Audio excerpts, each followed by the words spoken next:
The Israeli army says at least 21 of its soldiers were killed in Gaza on Monday, the deadliest for its forces since their ground operation began. A woman has died after a car crashed into a roadblock erected by farmers demonstrating in the south of the country. At the opening of the 16th European Space Conference in Brussels on Tuesday, industry leaders confirmed Europe will once again use its own launchers in 2024. At least 21 soldiers were killed in the Gaza Strip on Monday in the deadliest attack on Israel's forces since the start of the war. A rocket-propelled grenade hit a tank in central Gaza, causing 2 buildings to collapse on the soldiers inside. Prime Minister Benjamin Netanyahu has repeated his vow to press ahead until Israel crushes Hamas and frees the 100 hostages still held captive in Gaza. לפי הידוע לנו בשלב זה, סביב השעה 4, ככל הנראה נורה טיל RPG על ידי מחבלים לעבר טנק שהבטיח את הכוח. ובמקביל לכך אירע פיצוץ של 2 מבנים דו-קומתיים. המבנים קרסו כתוצאה מהפיצוץ הזה, בשעה שמרבית הכוח נמצא בתוכם. Israel believes Hamas commanders may be hiding in tunnels beneath Khan Yunis, the hometown of the group's top leader in Gaza, Yahya Sinwar, whose location is unknown. The growing death toll and dire humanitarian situation for a ceasefire. Russian missile attacks on Kyiv and Kharkiv on Tuesday morning killed at least 6 people and injured dozens. Residential buildings were damaged, according to information provided by Ukrainian authorities. In Kharkiv, the country's second-largest city, at least 5 people were killed and 38 injured. An undetermined number of people were trapped in the rubble of a residential building. An entire section of a multi-story residential building was hit by a missile. In the capital, Kyiv, at least 1 person died, reported the head of the city administration, Roman Popko. Mayor Vitaly Klitschko said that 18 people had been injured. Residential buildings in at least 4 neighborhoods were damaged. The latest Russian attacks have attempted to find loopholes in Ukraine's defenses, using a large number of missiles and drones in an apparent effort to saturate the air defense systems. Tuesday's missile attack came a day after Polish Prime Minister Donald Tusk visited Ukraine, promising to continue supporting the country against Russian invasion.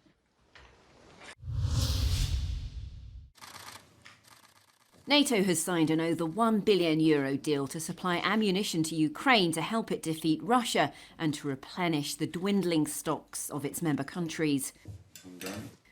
Russia's arms industry far outweighs Ukraine's, and Kyiv needs help to match Moscow's firepower. Russia's war in Ukraine has become a battle for ammunition. So it is important that allies refill their own stocks as we continue to support Ukraine. We will support Ukraine with the systems and the weapons and the ammunition they need to prevail as a sovereign independent country. Because we cannot allow President Putin to win in Ukraine. That would be a tragedy for the Ukrainians and dangerous for all of us. The NATO Support and Procurement Agency struck the deal on behalf of several allies, but the shells won't arrive quickly. Delivery on orders takes anywhere from 24 to 36 months, according to NATO. Protests by farmers in France have taken a tragic turn after a car crashed into a roadblock erected by demonstrators in the south of the country. A woman was killed and her daughter and husband were injured in the early morning accident. Prosecutors have opened an investigation. President Emmanuel Macron expressed his condolences on X, formerly Twitter. His government is the target of much of the farmers' anger. They have blocked roads across the country in protest over falling incomes, rising costs, and what they say is excessive regulation of their sector.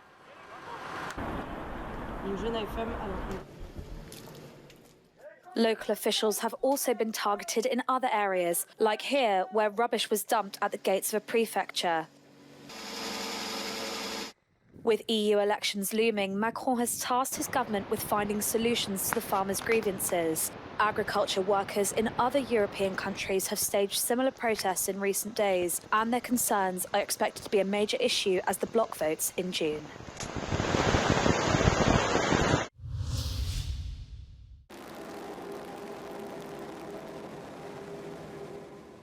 In 2024, Europe is back in space and standing on its own 2 feet. At the opening of the 16th European Space Conference in Brussels on Tuesday, political and industrial leaders confirmed that the continent will once again be able to rely on its own launchers. The launch window is set between the 15th of June and the 31st of July. Since the end of Arian 5 in July last year, Europe has been without its own large launcher, a situation that threatens the continent's competitiveness and security. We have to be honest. We are facing an unprecedented crisis here. Europe has lost its independent access to space, putting at risk the sovereign deployment of the Union's flagships, Galileo, Copernicus, and soon Iris². So regaining our sovereignty in terms of access to space is paramount if the Union is to remain a credible space actor. The new Ariane 6 rocket was scheduled for launch in 2020, but the original schedule was too ambitious. There were other difficulties too, supply chains disrupted by the COVID-19 pandemic, as well as delays in the development of new technologies. Booster separation. We're waiting for... What's more, for the past 2 years, Europe has no longer been able to rely on Soyuz, Russia's spacecraft. For industry players, lessons need to be learned. Number one, we have to make sure that we have an overlapping launcher from the previous generation and the new generation. So what we have learned from the current situation is that Ariane 5, which was of course brought out of service in July last year, should overlap at least 3-4 years with the new launcher, just to make sure or just in case. Number two, the next heavy launcher that we are now developing through a challenge process will for sure be reusable. Ariane 6, the new launcher, is an important step towards reinforcing Europe's autonomy in terms of space policy. For the time being, Europe must also rely on a number of partners, including India and the American company SpaceX.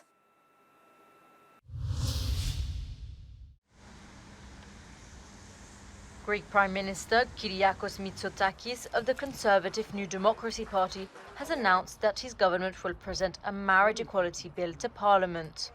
Married same-sex couples will now be able to adopt children currently placed in institutions, but they will not be able to have children via surrogate mothers. Penny and her partner plan on getting married and having children. Ναι, η υιοθεσία είναι μια πολύ όμορφη πράξη. Είμαι υπέρ της υιοθεσίας. Υπό συνθήκες όμως που αν εγώ ήμουν μόνη μου και επειδή δεν μπορώ να κάνω παιδί, θα ήθελα να υιοθετήσω. Ωστόσο, επειδή έχω τη δυνατότητα μέσω του συντρόφου μου να αποκτήσουμε δικό μας παιδί, γιατί να μην γίνει. Δηλαδή, γιατί να υπάρχει, όπως είπα και πριν, αυτή η διάκριση στο ότι όχι, αν βρεθείς σε έγγαμο βίο, κάπως αλλάζει η διαδικασία, κάπως αλλάζει η νοοτροπία. Ως προς τι ακριβώς, εγώ δεν μπορώ να το μεγαλώσω ή πριν είχα το δικαίωμα, τώρα δεν το έχω. Greek law will not allow medically assisted reproduction or surrogate motherhood for homosexual couples. The administration will, however, recognize filiation if it takes place abroad.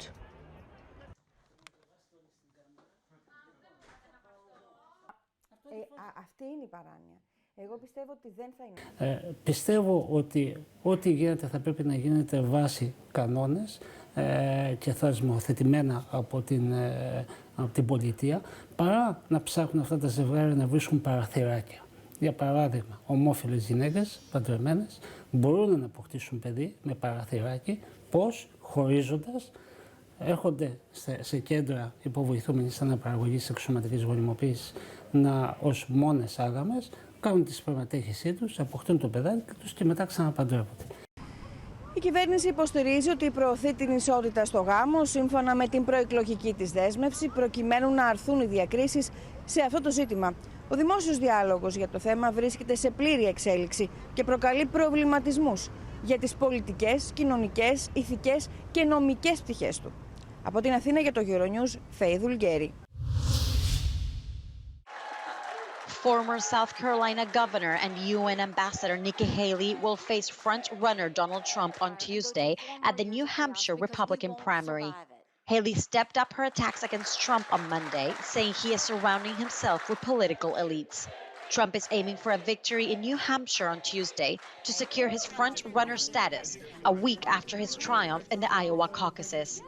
Haley wants to establish herself as the main alternative to Trump in the Republican Party. Last week, Trump falsely claimed Haley was in charge of Capitol security on January 6, 2021, the day a mob of Trump supporters stormed the building. He said Haley had turned down security offered by his administration. Following Trump's speech, Haley questioned Trump's mental fitness. Since entering the GOP race, she has advocated for mental competency tests for older politicians. We offered her 10,000 people. The Canadian film director Norman Jewison died peacefully on Saturday at 97, said his publicist Jeff Sanderson. Jewison was a three-time Oscar nominee who received an Academy Award for Lifetime Achievement in 1999. In his autobiography, he said that injustice and racism, an issue that many Americans feel uncomfortable about, as he put it, became his most common themes. Jewison is mostly known for films such as Jesus Christ Superstar, a musical drama, as well as for In the Heat of the Night, winner of 5 Oscars, and Moonstruck, which received 6 nominations at the 60th Academy Awards. Jewison lived most of his life in Toronto.